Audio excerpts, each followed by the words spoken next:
नमस्कार, आप देख रहे हैं वीके न्यूज और मैं हूं आपके साथ मयंक गौड़। पश्चिम बंगाल की ममता बनर्जी सरकार, वो सरकार जिस पर आरोप लगते रहते हैं कि वो बांग्लादेश से घुसपैठियों को बंगाल में शरण देती है, सिर्फ अपने वोट बैंक को बढ़ाने के लिए। और अब भी ममता बनर्जी बांग्लादेश से आए घुसपैठियों के लिए वो सब कर रही है जो देश और संविधान विरोधी गतिविधियों में गिना जा सकता है।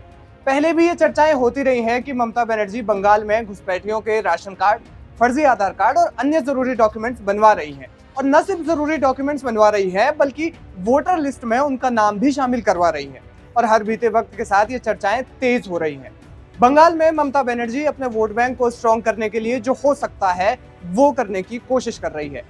बंगाल में मुस्लिमों को खुश करने के लिए ममता बनर्जी ने मस्जिदों के इमाम और मुअज्जिनों के वेतन में बढ़ोतरी की है। अब इमामों को 3,000 रुपए और मुअज्जिनों को 1,500 रुपए प्रति माह मिलेंगे। इससे पहले ये धनराशि क्रमशः 2,500 रुपए और 1,000 रुपए थी। पश्चिम बंगाल में लंबे समय से इमामों और मुअज्जिनों को वेतनमान दिया जाता है, जिसके लिए हिंदू संगठनों ने कई सालों तक विरोध भी किया। इसी विरोध को कम करने के लिए ममता सरकार ने मंदिरों के पुजारियों को भी वेतन देना शुरू कर दिया था, लेकिन इसमें भी उन्होंने पुरोहितों को कमतर आंकते हुए सिर्फ 1,500 रुपए का वेतन दिया।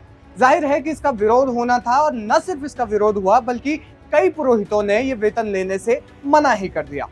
अब इमामों और मुअज्जिनों का वेतन बढ़ाना तो एक छोटा सा कदम है, लेकिन हाल ही में ममता बनर्जी ने वो कर दिया जिसकी किसी ने कल्पना भी नहीं की थी।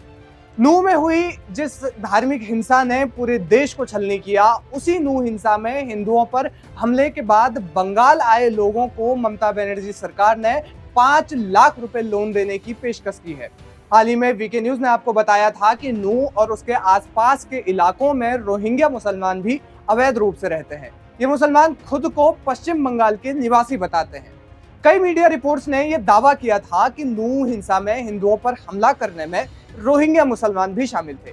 जानकारी है कि जब पुलिस इन्हें पकड़ने के लिए सर्च अभियान चला रही थी तो ये लोग भागकर बंगाल चले गए थे, जिसके बाद टीएमसी से राज्यसभा सांसद और पश्चिम बंगाल प्रवासी श्रमिक कल्याण बोर्ड के अध्यक्ष समीरुल इस्लाम ने कहा, जो लोग हरियाणा से पश्चिम बंगाल लौटे हैं और यहाँ अपना कारोबार शुरू करना चाहते हैं तो हम उनके लिए 5 लाख रुपए कर्ज की व्यवस्था करेंगे। ममता बनर्जी जिस तरह बंगाल में घुसपैठियों को शरण दे रही है वो देश की आंतरिक सुरक्षा के लिहाज से भी चिंताजनक है। बहरहाल ममता बनर्जी के घुसपैठियों को शरण देने वाले कार्यों पर आपका क्या कहना है, हमें कमेंट बॉक्स में जरूर बताएं। वीके न्यूज, राष्ट्र के नाम।